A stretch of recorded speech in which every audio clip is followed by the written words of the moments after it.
Pernahkah kamu bertanya, kenapa orang-orang tua melarang keluar rumah saat malam tahun baru? Dan apa yang sebenarnya mereka takutkan? Malam tahun baru selalu terdengar meriah bagi banyak orang.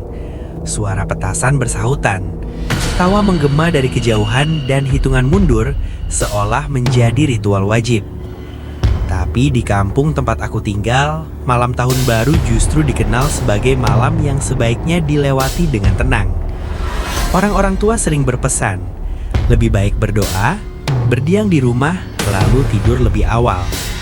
Bukan tanpa alasan, ada cerita lama yang terus berulang, meski banyak yang menganggapnya hanya mitos. Namaku Arga. Aku bukan orang yang mudah percaya hal mistis. Bagiku, cerita-cerita seram hanya hasil ketakutan yang diwariskan dari generasi ke generasi. Sampai malam tahun baru itu datang dan keyakinanku runtuh perlahan. Tahun itu aku pulang ke rumah orang tuaku di desa setelah lama merantau. Suasana kampung masih sama, sunyi dengan lampu-lampu rumah yang temaram. Ibu menyambutku dengan senyum, tapi sorot matanya berbeda ketika aku menyebut rencanaku keluar malam nanti. "Ngapain keluar?" tanyanya pelan. "Lihat kembang api, Bu, sekalian nostalgia," jawabku santai. Ibu terdiam. Ayah yang sejak tadi duduk di ruang tengah tiba-tiba menoleh. "Malam tahun baru bukan malam yang baik buat keluyuran," katanya singkat. Aku tertawa kecil. "Itu kan cuma cerita lama." Ayah tidak membalas. Ia hanya bangkit dan menutup jendela satu persatu, seolah takut sesuatu masuk dari luar. Di saat itu perasaanku sedikit tidak nyaman, tapi aku tetap mengabaikannya. Menjelang pukul 11 malam, suara petasan mulai terdengar. Langit sesekali menyala. Aku mengenakan jaket dan berpamitan. Ibu menahanku sebentar, menyelipkan doa di keningku. Tangannya dingin. "Kalau dengar apapun, jangan ditanggapi," bisiknya. Aku mengangguk, meski tidak benar-benar mengerti. Jalanan desa tampak lengang. Tidak banyak orang keluar rumah, padahal biasanya anak-anak muda berkumpul di lapangan. Malam itu lapangan gelap, tak satu pun lampu menyala. Angin berembus pelan membawa abu asap petasan bercampur aroma tanah basah. Aku berdiri di tengah lapangan menunggu detik-detik pergantian tahun. Dari kejauhan terdengar suara trompet, samar dan falis. Anehnya suara itu tidak jelas berasal dari arah mana. Ketika hitungan mundur dimulai dari ponselku, suasana tiba-tiba berubah. Angin berhenti, suara petasan seolah menjauh, bahkan suara trompet lenyap begitu saja.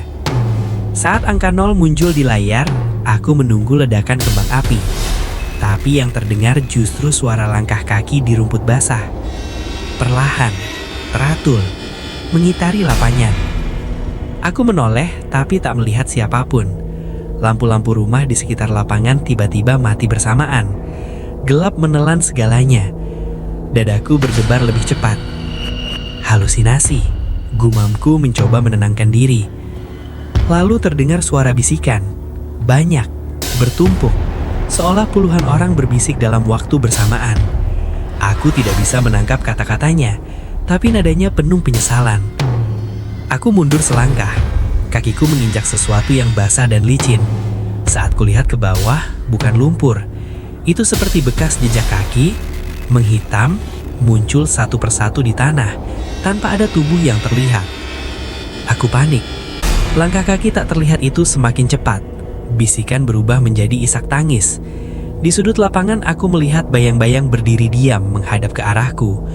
Bentuknya seperti manusia, tapi terlalu kurus dan terlalu tinggi. Salah satu dari mereka melangkah maju. Wajahnya perlahan terlihat, pucat, dengan mata kosong. Mulutnya terbuka, seolah ingin bicara, tapi yang keluar hanya suara napas berat. "Malam ini bukan untuk dirayakan," katanya lirih. Aku ingin berteriak, tapi suaraku tertahan. Kakiku terasa berat, seolah ditarik sesuatu dari dalam tanah. Bayang-bayang itu mulai mendekat, mengelilingiku. Aku bisa mencium bau anyir, seperti darah lama bercampur asap. Dalam kepanikan aku teringat pesan ibu, jangan menanggapi apapun. Aku menunduk, memejamkan mata dan mulai berdoa seingatku. Suaraku gemetar, tapi aku memaksakan diri untuk terus melafalkannya. Bisikan semakin keras, seolah marah. Tiba-tiba angin kembali berembus kencang. Suara petasan meledak bersamaan, memekakan telinga. Aku terjatuh ke tanah. Saat ku buka mata, lapangan kembali kosong. Lampu-lampu rumah menyala seperti biasa. Tidak ada bayangan, tidak ada jejak kaki. Aku berlari pulang tanpa menoleh lagi. Di rumah, ibu dan ayah sudah menunggu. Wajah mereka tegang. Tanpa bertanya apapun, ayah menyuruhku masuk dan duduk. Ibu menyodorkan segelas air hangat. "Kamu lihat ya?" tanya ayah pelan. Aku mengangguk. Tenggorokanku terasa kering. Ayah menghela napas panjang. Dulu banyak orang di kampung ini yang merayakan tahun baru dengan hura-hura. Mabuk, teriak-teriak, lupa diri. Malam itu terjadi kecelakaan, perkelahian, dan beberapa orang meninggal. Sejak itu setiap malam tahun baru, mereka seperti kembali. Bukan untuk menakuti, tapi mengingatkan. "Ini mitos?" tanyaku lirih. Ayah menggeleng. "Ini peringatan." Malam itu aku tidak tidur. Aku duduk di kamar mendengar suara petasan dari kejauhan. Tapi kali ini aku paham. Bukan semua perayaan harus dirayakan dengan keramaian. Ada malam-malam tertentu yang lebih baik dilewati dengan doa dan istirahat, sebagai bentuk menghargai hidup. Sejak kejadian itu, setiap malam tahun baru aku selalu berada di rumah, berdoa, diam, dan setiap kali suara petasan terdengar, aku selalu teringat bisikan di lapangan. Malam ini bukan untuk dirayakan, dan aku tahu mereka masih ada, mengawasi, menunggu siapapun yang lupa bahwa tidak semua tradisi baik untuk diikuti.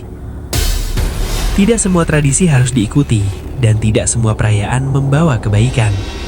Terkadang pilihan paling bijak adalah tetap di rumah, berdoa, dan memberi tubuh dan jiwa waktu untuk beristirahat. Karena ada malam-malam tertentu yang bukan untuk dirayakan, melainkan untuk direnungkan. Salam hangat dari Eutemistis. Sampai jumpa jika kita masih berada di dunia yang sama. Dan satu lagi pesan dari orang tua dahulu, bahwa tidak semua momen harus dirayakan dengan keramaian. Ada waktu-waktu tertentu yang justru lebih baik dilewati dengan tenang, di rumah, bersama doa dan istirahat. Malam tahun baru bukan soal pesta atau suara petasan, tapi soal bagaimana kita menutup satu tahun dengan rasa syukur dan membuka yang baru dengan hati yang lebih sadar.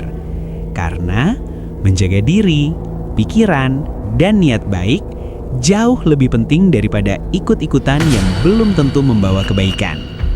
Salam hangat, Eutemistis.